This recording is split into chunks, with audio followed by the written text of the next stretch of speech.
¿Sabías que hubo varios actores del cine de oro mexicano que fueron amenazados de muerte y que durante décadas nadie lo supo? Sí, así como lo oyes, pero no te preocupes porque hoy revelaremos todos esos casos ocultos, esas amenazas silenciosas que muchos enfrentaron en secreto mientras el público los aclamaba en la pantalla. Comencemos. Todos recuerdan a Germán Valdés Tintán por sus papeles de pachuco simpático, dicharachero y lleno de carisma. Pero lo que no sabían era que detrás de esa imagen de bufón encantador, había un gusto peligroso: las mujeres comprometidas, especialmente si eran amantes o esposas de figuras del crimen. Tenía un ritual que repetía casi en cada ciudad donde se presentaba. En los camerinos pedía compañía, pero no cualquiera. Quería mujeres que ya estuvieran ocupadas. Decía entre risas: si no es ajena, no sabe igual. Una de esas bromas casi le cuesta la vida en Ciudad Juárez. Mientras filmaba escenas nocturnas para una película olvidada de bajo presupuesto, un hombre armado lo abordó en el estacionamiento del hotel y le apuntó directo al rostro. No dijo nada. Solo escupió al suelo y se fue. Pero alguien dejó un mensaje en su habitación esa misma noche: la próxima no fallamos. Sal de esta ciudad. Hoy. Tintán canceló el resto de la producción sin dar explicaciones. El equipo dijo que había enfermado. Pero Ramón Valdés, su hermano, lo desmintió años más tarde: no estaba enfermo. Estaba asustado como nunca lo había visto. Decía que lo iban a matar por meterse con la mujer equivocada. Desde entonces, cada vez que filmaba en provincia, pedía que los nombres de sus acompañantes no quedaran registrados en hotel, y que lo llamaran con seudónimo. Porque Tintán, por muy risueño que fuera, ya sabía que los celos en México matan. Ignacio López Tarso siempre fue visto como un actor de carácter profundo, casi intocable. Pero en su juventud, tenía una adicción secreta: las apuestas clandestinas y las mujeres de paso. Durante los años 50, cuando apenas comenzaba a consolidarse como estrella, se convirtió en cliente frecuente de una casa de apuestas regenteada por un grupo ligado al narcotráfico. En una sola noche perdió lo equivalente a 3 meses de sueldo, y no pagó. Intentó escabullirse usando su fama. Dijo que se encargaría cuando terminara de filmar. Pero no hubo paciencia. Durante las grabaciones de Macario, una camioneta sin placas lo siguió por 3 días en la carretera entre Taxco y Cuernavaca. Fue Pina Pellicer, su compañera de reparto, quien se dio cuenta del patrón. Le advirtió: no está siendo seguido por fans. Esto es otra cosa. Él lo negó. Pero en una de esas noches, alguien dejó una calavera real sobre la mesa del set, acompañada por un billete de 100 pesos, quemado por la mitad. No era una amenaza simbólica. Era una cuenta pendiente. A partir de ahí, Tarso filmaba con 2 armas escondidas en su camerino. Lo contó años después, en privado, a un periodista que prometió no revelar su nombre: nunca le tuve miedo al diablo en la pantalla, pero esa vez lo vi en persona. El dinero lo pagó su hermano, en efectivo, en un burdel del centro. Nadie volvió a tocar el tema. Pero durante años, cada vez que se mencionaban apuestas cerca de él, su rostro se ponía gris. Arturo de Córdoba era el símbolo del galán sofisticado, el hombre de porte elegante que conquistaba pantallas y corazones. Pero detrás de esa imagen pulida, había un hombre con gustos secretos y peligrosos que ponían en riesgo su carrera y su vida. Su debilidad eran las mujeres de alto perfil, especialmente aquellas casadas con hombres poderosos del mundo político y empresarial. Durante la filmación de La sombra del caudillo, su relación clandestina con la esposa de un influyente senador empezó a levantar rumores. No era un romance discreto, los encuentros eran frecuentes y en lugares donde se suponía que nadie los descubriría. Cuando el senador se enteró, decidió actuar sin hacer ruido. Envió a un grupo de hombres para advertirle directamente en el set. Aquella noche, Arturo llegó al camerino con moretones visibles y una mirada cargada de cansancio y temor. El silencio en el equipo era palpable, nadie se atrevía a preguntar. Más tarde, alguien deslizó una nota bajo la puerta de su camerino: aquí no hay lugar para los que se atreven a cruzar líneas. Las palabras retumbaban en su mente cada vez que encendía una luz o escuchaba un ruido inesperado. A partir de ese momento, las llamadas anónimas comenzaron a multiplicarse, con voces graves que solo susurraban advertencias o recordatorios de que estaba siendo vigilado. El seguimiento era tan constante que tuvo que cambiar sus rutas diarias y evitar los lugares que antes frecuentaba. Pero, a pesar del miedo que lo consumía, nunca dejó de filmar. Continuó con su trabajo, pero ahora con un nuevo aire de cautela, evitando involucrarse sentimentalmente y manteniendo a raya a quienes pudieran complicar su vida. Pedro Armendáriz era uno de los actores más carismáticos y reconocidos de la época de oro mexicana, pero lo que pocos sabían es que tenía una vida privada marcada por excesos que lo pusieron en la mira de personas peligrosas. No solo era conocido por su talento, sino también por su gusto por las fiestas clandestinas donde el alcohol y las apuestas eran solo el comienzo. Se decía que Armendáriz no solo disfrutaba del juego y la bebida, sino que mantenía vínculos con círculos oscuros relacionados con apuestas ilegales y personajes de dudosa reputación.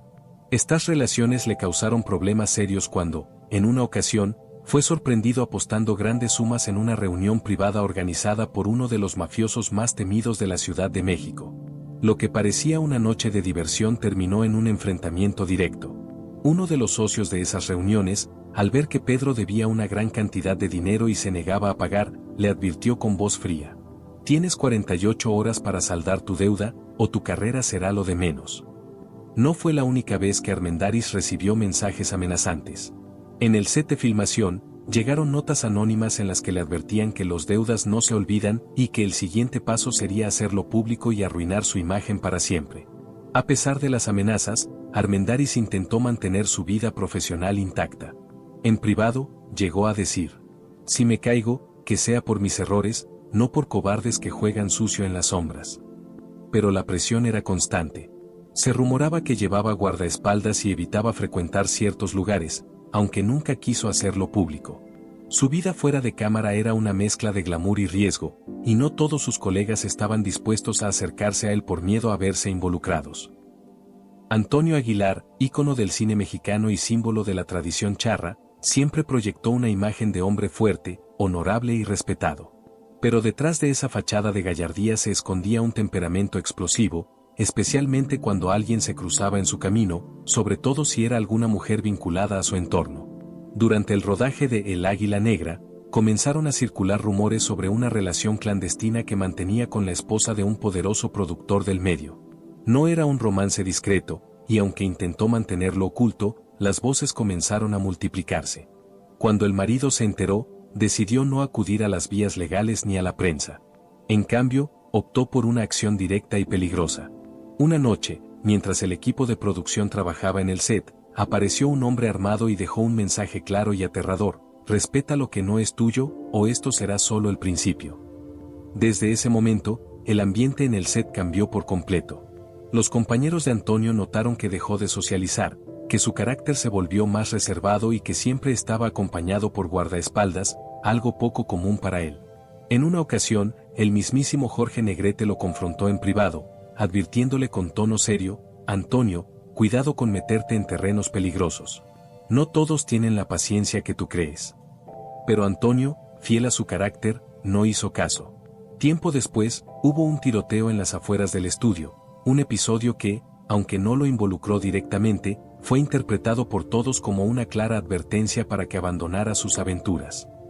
A partir de ese momento, Antonio comenzó a moderar sus relaciones y a evitar situaciones que pudieran ponerlo en riesgo. Sin embargo, la amenaza latente nunca desapareció, recordándole que la fama y el poder no lo hacían invulnerable. Joaquín Cordero era visto como el hombre serio, el caballero elegante, el actor que jamás se metía en líos. Pero todo era fachada. En privado, tenía una obsesión por las esposas de sus compañeros, y lo peor es que no se conformaba con una. Le gustaba seducirlas, grabarlas en secreto y luego usar esas grabaciones para chantajear a las actrices. No buscaba dinero, buscaba control. Durante el rodaje de El Derecho de Nacer, alguien dejó una caja dentro de su camerino. No tenía remitente. Dentro, había una cinta suya teniendo relaciones con la esposa de un actor muy conocido en ese momento, Fernando Soto Mantequilla. Pero no era una amenaza, era un aviso: «Te estamos vigilando. La próxima vez, el video lo ve tu madre». Días después, un sujeto encapuchado le puso una pistola en el estómago justo al salir de Televisa San Ángel y le dijo al oído: «No vuelvas a tocar a una mujer casada. A la siguiente, no va a ser una advertencia». Después de eso, se volvió paranoico. Cambiaba de ruta todos los días. Llegó a filmar escenas completas usando chaleco antibalas debajo del vestuario, especialmente cuando sabía que compartía elenco con maridos celosos. Nunca dijo una palabra al respecto. pero su mirada, que antes era limpia, se volvió tensa. Como si supiera que alguien, en algún lado, aún lo tenía en la mira. Carlos López Moctezuma, conocido por interpretar a los grandes villanos del cine mexicano, tenía fuera de cámara una actitud que pocos se atrevían a enfrentar. Su fama de hombre autoritario y dominante no solo quedaba en sus personajes, en la vida real ejercía un control abusivo, especialmente sobre los actores jóvenes que apenas comenzaban en la industria. Tenía una práctica oscura y peligrosa. Durante las sesiones de ensayo, obligaba a los nuevos actores a ir a su camerino a repasar guiones en privado, pero con la condición de que se desnudaran para meterse en personaje.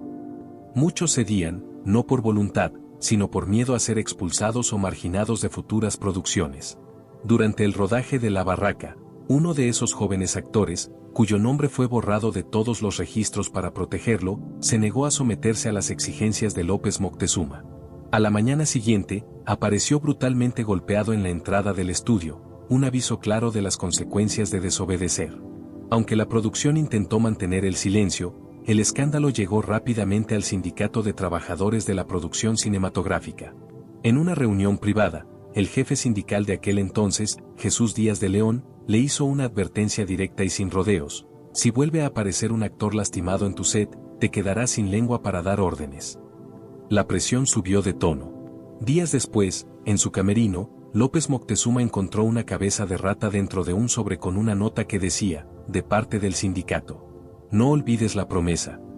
Ante esta amenaza clara y escalofriante, el actor decidió desaparecer del set durante una semana entera. Nadie supo si huyó del país o se ocultó en alguna casa segura, pero a su regreso, su actitud cambió drásticamente.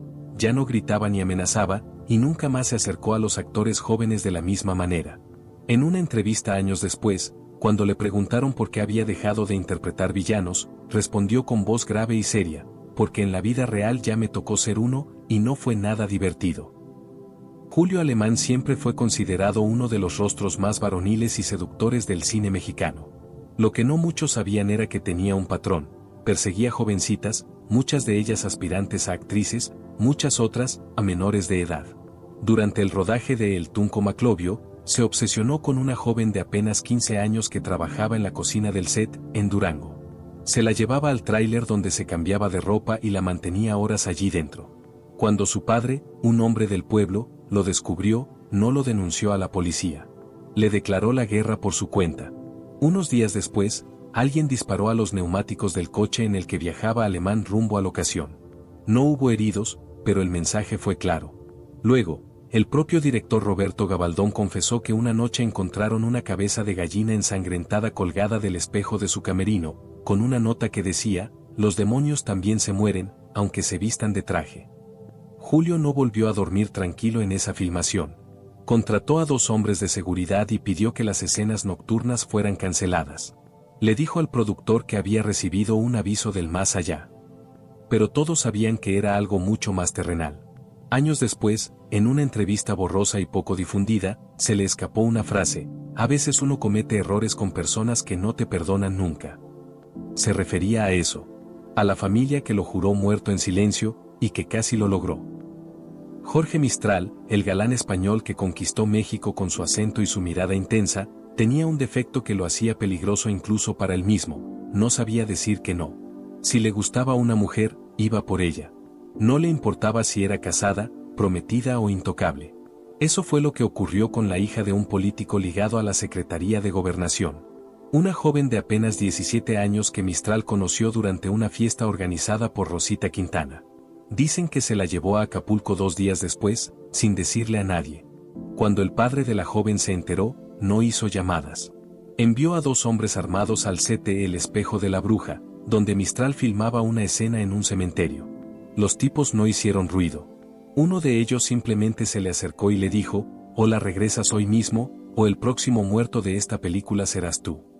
La escena quedó filmada por error, en un ensayo sin sonido. El rostro de Mistral pasó de galán a cadáver en segundos. Esa noche huyó de la locación. Al día siguiente, la muchacha apareció en su casa, con la cara golpeada. Años después, durante una cena con colegas, Sara García le preguntó en broma: ¿y tú por qué no haces más escenas de cementerio? Mistral se puso pálido y solo respondió: porque ahí casi me entierran de verdad. Desde entonces, nadie volvió a verlo metido con mujeres jóvenes. No por arrepentimiento, sino porque sabía que ya no tendría una segunda advertencia. Enrique Rambal era conocido por su entrega al arte, su intensidad en escena y una obsesión casi enfermiza por lograr la perfección en cada toma. Pero esa pasión tenía un lado oscuro que pocos conocieron, su manera de humillar y someter a sus compañeras de escena, especialmente a las más jóvenes, vulnerables o extranjeras. Su método incluía sesiones privadas en su camerino, donde obligaba a las actrices a practicar escenas bajo un control absoluto. Les decía que debían aprender a soltar el cuerpo y la voz, pero en realidad, lo que buscaba era dominarlas física y emocionalmente. Les gritaba, las tocaba sin consentimiento y luego las hacía repetir escenas hasta que lloraran, alegando que solo así saldría mejor la interpretación. Durante la filmación de La Mujer X, una actriz española llamada María Rivas estalló. En pleno ensayo frente al equipo técnico, le gritó con rabia, «No soy tu esclava ni tu títere, hijo de perra». El silencio que siguió fue absoluto. Rambal intentó calmar la situación con una risa nerviosa, pero la actriz no se detuvo y añadió, «Si me vuelves a tocar, te entierro las tijeras en el cuello». Nadie en el set intervino. La actriz decidió irse del país poco después, pero no sin antes enviar una advertencia que haría temblar a Enrique. Días más tarde, Rambal recibió un sobre anónimo en su camerino. Dentro, una foto suya dormido en su coche, tomada a corta distancia. En la parte posterior estaba escrita una sola palabra, en mayúsculas, abusador. El miedo cambió a Rambal. Dejó de hacer ensayos en privado, empezó a pedir que siempre hubiera alguien más presente en su camerino y evitó acercarse a las actrices jóvenes. Nunca admitió públicamente lo sucedido, pero en una entrevista posterior, dejó caer una frase que dejó a muchos confundidos: los errores más graves se pagan cuando uno está solo. Esa frase, más que un arrepentimiento, fue una advertencia para quienes conocían la historia.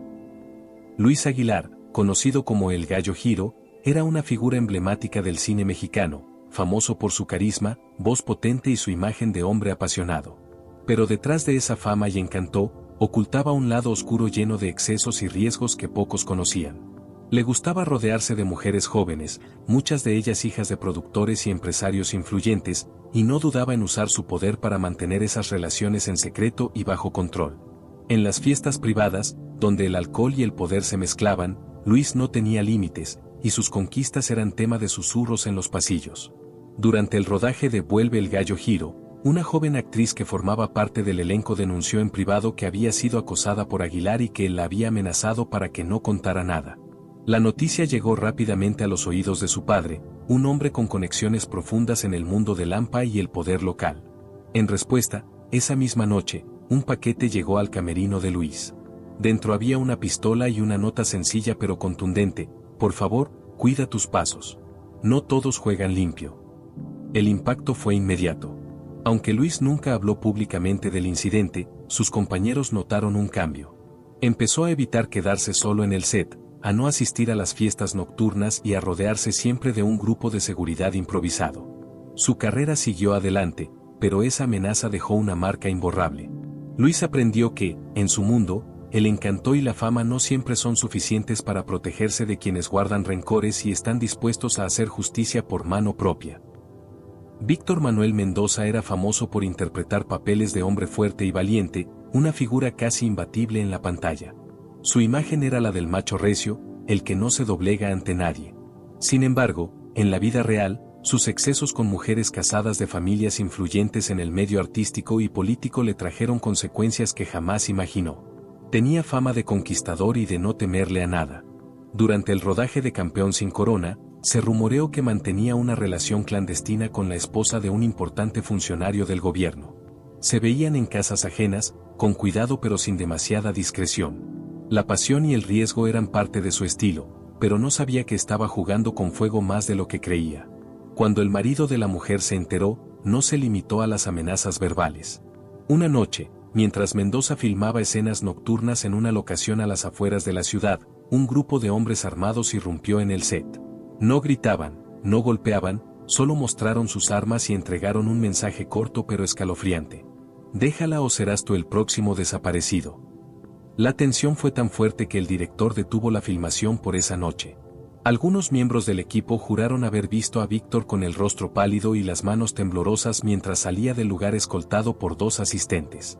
Nadie habló públicamente, pero el miedo se respiraba en el aire como si fuera una presencia más entre las cámaras y los reflectores. Después de ese episodio, Mendoza empezó a cambiar. Evitaba asistir a fiestas y eventos donde sabía que podría encontrar a esa mujer o a sus aliados. Redujo sus apariciones públicas, se alejaba de las entrevistas y mantenía un perfil mucho más bajo, casi como un hombre que busca desaparecer del radar. Su carácter se volvió más reservado, más silencioso. El rudo de la pantalla parecía ahora caminar con cautela, como si supiera que en cualquier momento alguien del pasado podía volver a cobrarle aquella deuda que nunca se pagó del todo. Pedro Infante es, sin duda, uno de los grandes íconos del cine mexicano, el rostro que representó la alegría, el amor y la identidad nacional.